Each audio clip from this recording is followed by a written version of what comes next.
Hello and welcome to this week's Behind the Hub.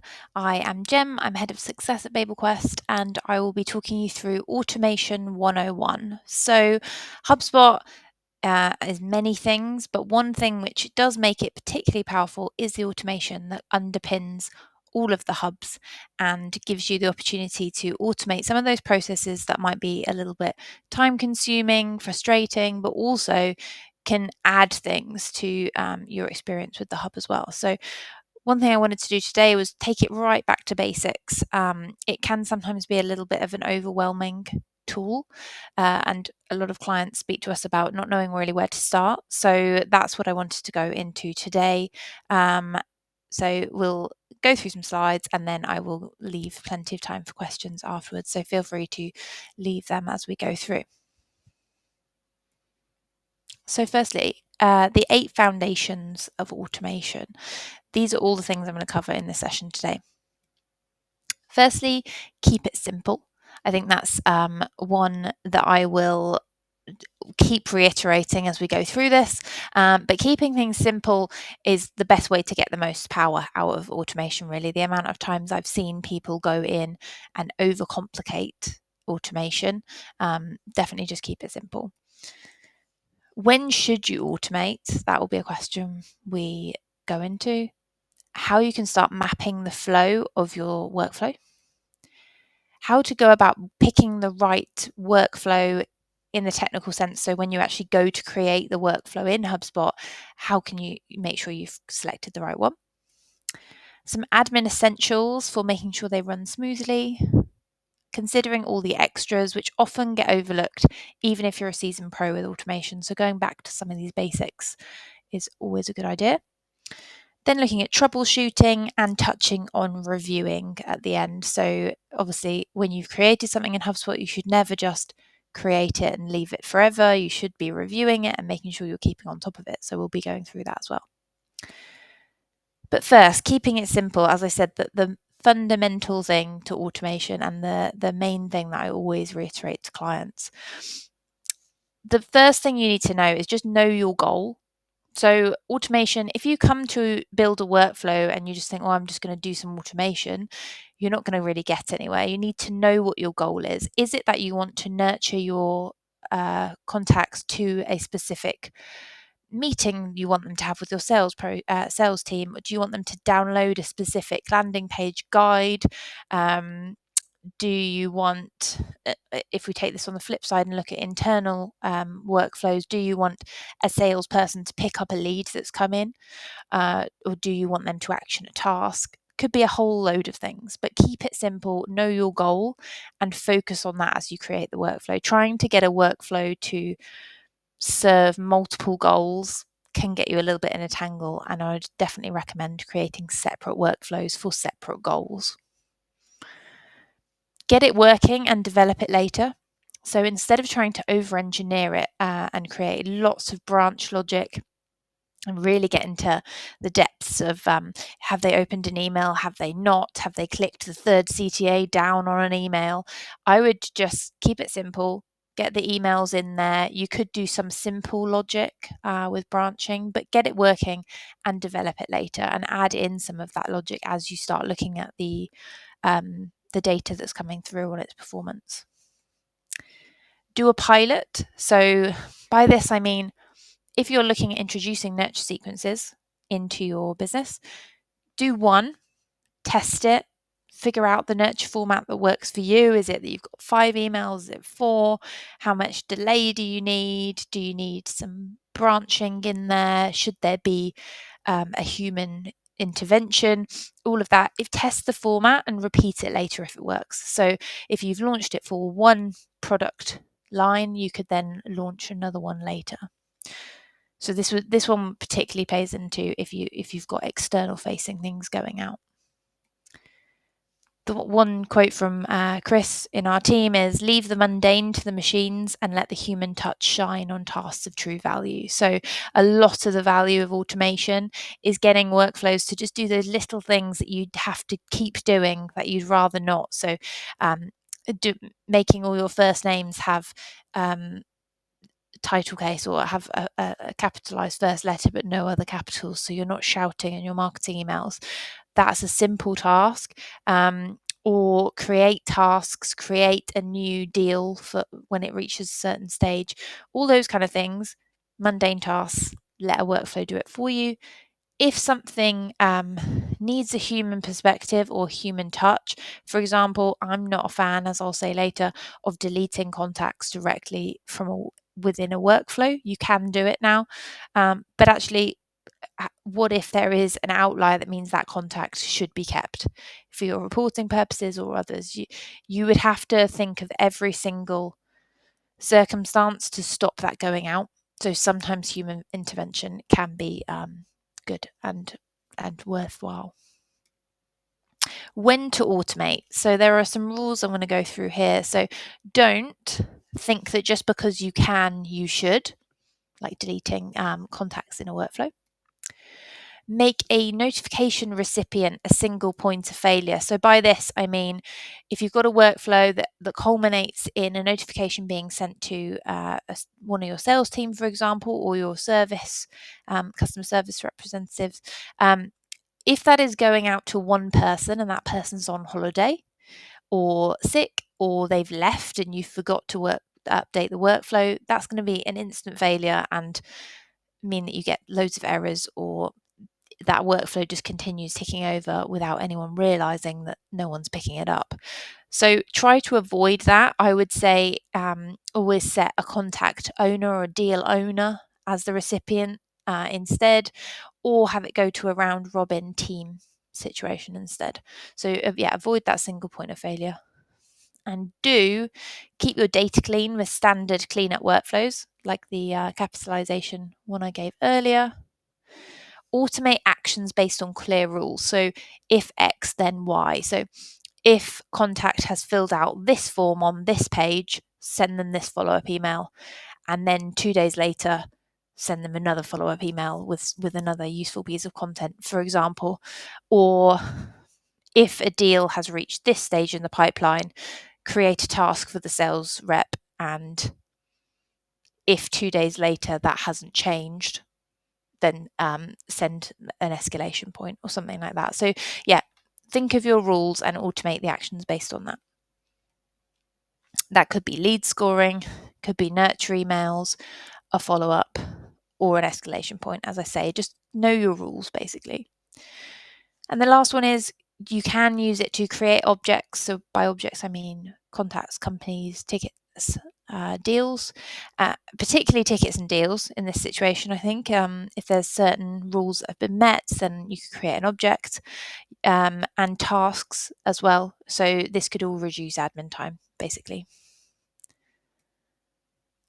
So we've done some of the thinking. We're then starting to really get into it and map the flow of the workflow.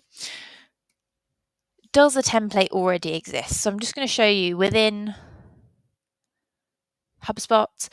If you go into workflows and you click create new workflow, you can choose to make it from scratch or use existing. And if you go into use existing, you'll find this huge bank of useful templates that already exist. So you see there's a few pages of these. So with a few examples, we've got a drip campaign to customers, a welcome email for new customers. And if you actually just click use template, it's going to open this up and put something in with placeholders. So lifecycle stages move to customer, delay for 5 minutes, then send an email. We're obviously going to need to click into here and choose the email. It's not going to create it for us, but it just creates that basic structure. And I always like to think with anything, starting at a blank page is harder than starting with something. So even if you then change this, you want to then put a branch in to say they're a customer of X product versus Y product, you can do you can do that. You can change this as much as you want, but you're starting from somewhere, which will make all the difference. So that is definitely the first one. Does a template already exist?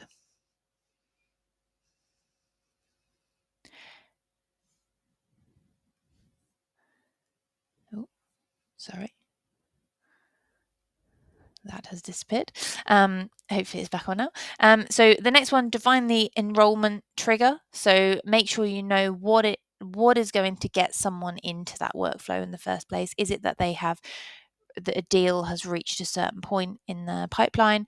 Is it that a contact has taken a specific action? So just know that enrollment trigger. And when we get into this, HubSpot have recently really refined this process. So when you go to click and create your trigger, you'll get a few options. So it could be that when a specific event occurs, so if a website visitor has filled out a form or visited a specific page, it could be filter criteria. So this one is actually the traditional way of doing it in HubSpot. This is how it always was. So you'd have to say a specific contact property or object property is equal to X. And you can put event criteria in there, but it's just not starting with it. So they've added this when an event occurs just to make that a little bit easier. You can also do it based on a schedule. So for years, we had to come up with these very complicated ways of getting a workflow to fire every Monday morning. You can now just do it at a click of a button. So based on a schedule, so every Monday at 8:30, send this reminder email to this team. So really nice for basic admin tasks. So like that quote earlier, get it to do some of the mundane for you. And equally, you can do advanced options using webhooks. There are custom coded actions within Operations Hub as well. So look at all those options. You then want to plan the key steps. I always like to do this within the workflow itself. So plan in, okay, I'm going to send 5 emails, add all those placeholders in, and then choose your delays between. Add in your delays. The one thing I would say is be sensible with this. So I've always described a workflow, particularly a nurture workflow, like you're pouring a cup of water in the top of something. Could be a tower of champagne glasses or anything like that. If you pour the water in the top, it's just going to flow through the whole thing as quickly as possible and out the other side. If you've not put delays in there or branch logic, it's going to send all 5 emails in one go. Equally, if you've sent an email and then immediately said, if they've opened the email, send them the next one, they're not going to open the email seconds after you've sent it, so it will immediately say no and take them out of the workflow. You're going to need to think through, okay, we've sent the email, let's give them a 2-day delay, and then if they've opened the email, send the next. So get those key milestones in and then really think about your delays and steps between to stop that water flowing through quite so quickly. The next one is add any simple branching logic. So I'll go back to that, keep it simple.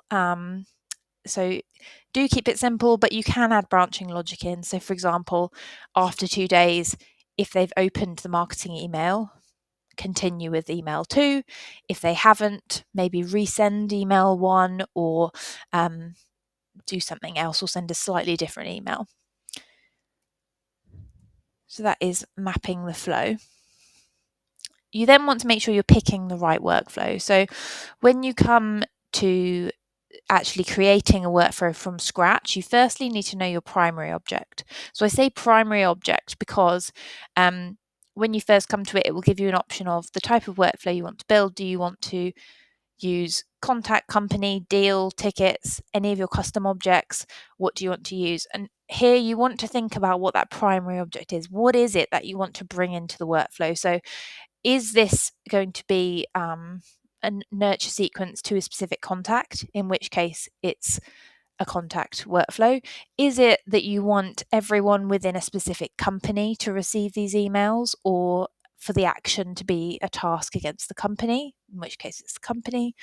Or is this I don't know, a custom object that's for, say, contracts, that is going to actually move the contracts between different stages, in which case that's the custom object one. You then would pick the right type based on your trigger. So by that, I mean, once you've selected your primary object, and custom objects would appear below here, you would then choose how do you want it to start. Different objects have different options here. Not like contacts have 4 options. Not all of them have 4 options. Some of them are a little bit more limited. So contact based, you could just give it a go on your own, which is generally what I tend to do. You could schedule it. So this happens every Monday at 8:30, like we'd said. Or if you've got a specific date, so say you've got a specific webinar or a specific event coming up on the 1st of November, you would select that one, and then everything would be based off of that date. So when you select this, you then would put the date in and everything would base off that. So 3 days before, 10 days before, 4 days after, that kind of thing. The same applies for if you've got a contact date property. So for example, if when they became a customer, their birthday, their renewal date's a really good one. 90 days before the renewal date, do you set a task for their account manager to check in? That kind of thing. So know your object and know your trigger. Moving on to admin essentials. Where possible, use owner properties rather than specific users. So I've mentioned this one before, to avoid that single point of failure. Owner properties would mean that if the owner changes, you don't have to go and change all of your workflows. So that's a really useful one.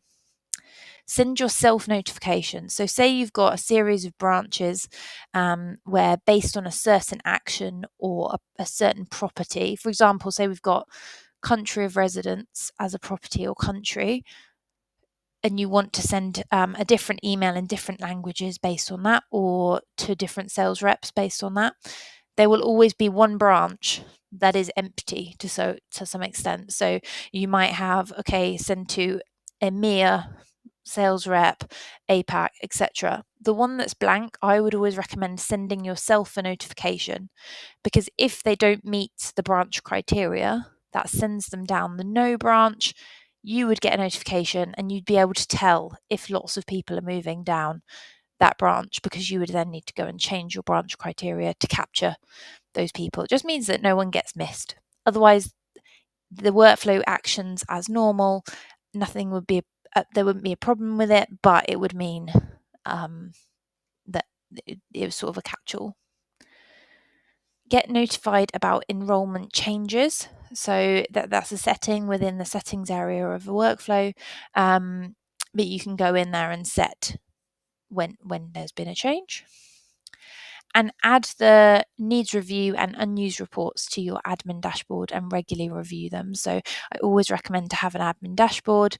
Add external links to it that literally puts your needs review or unused reports in there, and email it to yourself every week to check it, because there might be errors triggering and you're not necessarily going to remember to go into the workflow. So next one, consider the extras. Re-enrollment. So we've spent a lot of time thinking about the triggers, the enrollment criteria, but consider re-enrollment. So if the workflow has triggered off of an action or an event, like a form's been, re-enrollment is a little bit easier. You just need to allow re-enrollment if you would like it to happen. If you're using properties, there are a few more rules, and usually it links a help article in the workflow to show you what is allowed to be counted for re-enrollment or not. So for example, you can have, if the enrollment criteria is contact owner is known, you could set re-enrollment on that, and technically the description behind that would mean that every time the contact owner changed, it re-enrolled them. So just be aware of the impact of re-enrollment and read that help article. It links in there when you set it up. Consider your goals. So you can set a goal within a workflow. Let me go into here. So within goals, you can set a goal, and this could be based on your contact properties. It could, or a deal. So it could be deal stage is discovery. So you've got the contact to a point where they have a deal that's at the discovery stage. The one thing to be really aware of is contacts will be automatically unenrolled when they meet the goal. So if you've got a nurture sequence with 5 emails, there's no point setting your goal to be they've opened email 1, because they would never receive email 2 to 5, unless you want that to be the case. So just be really aware that the goal will unenroll them. If you'd like to measure number of meetings booked as a result of the workflow, great one to have in here, because if they've booked a meeting, for example, then you probably don't need the rest of the emails to go out, and you would want it to stop. So goals, really good one. Times of workflow execution. So you can, again, we'll just pop back to this page. In the settings, you can go into this and choose that actually you only want this workflow to trigger between 9 and 5 each day. You could have that set if you've got a follow-up email and you don't want that going out at random times because you want it to seem natural. What it will do is if the person fills that form at 3 a.m. and this is set between 9 and 5, the email will just get sent at 9 a.m. as soon as the workflow kicks in. And you can change that for different days, so you can be really specific. Equally, if you've got certain dates coming up that you want to pause action, so say it's not appropriate for your business for a certain few days of the year to send out emails, or you've got the specific holidays that you don't want things to go out, you can put those dates in. It doesn't say, because this is a global platform, it doesn't allow you to just do bank holidays, for example. You would need to add specific dates because those vary across the world. So it allows you to put your own dates in. And enrollment and suppression. So again, in that settings tab I just showed you, you can choose who shouldn't be enrolled or who should be taken out. So if they are in this workflow, should they be taken out of another one? That kind of thing. Are there specific lists of people who you don't want it to go to? So definitely consider those. So yeah, an example, if they're in this one, should they be removed from others? How should it handle merged contacts? So say you've got 2 contacts and they merge together. Sometimes that can trigger a workflow to re-enroll. So you can actually say no if they're merged together and they've already been through it. Don't make them go through it again. And what happens if they don't meet the enrollment criteria anymore? So say you wanted the nurture sequence to go out to people sat in the discovery stage of the deal process. When they've progressed beyond discovery stage, do you want that nurture sequence to continue, or do you want to stop it? So that's another thing to consider. It's kind of like the goals one. Just make sure you know how you want it to progress. And then suppression list. So I like to say including helping your stats here. So if there are a set of people who you know are opted out of marketing, have bounced, are not in target countries, etc., you'd want to add them as a suppression list so it takes them out of the workflow altogether. It won't impact your numbers on the workflow then, so you can review how it's going a bit more accurately. I'm going to whiz through these last couple because I want to leave some time for questions, but troubleshooting. So use your enrollment history and action logs. If you know someone says to you, oh, I didn't receive a notification about that, you can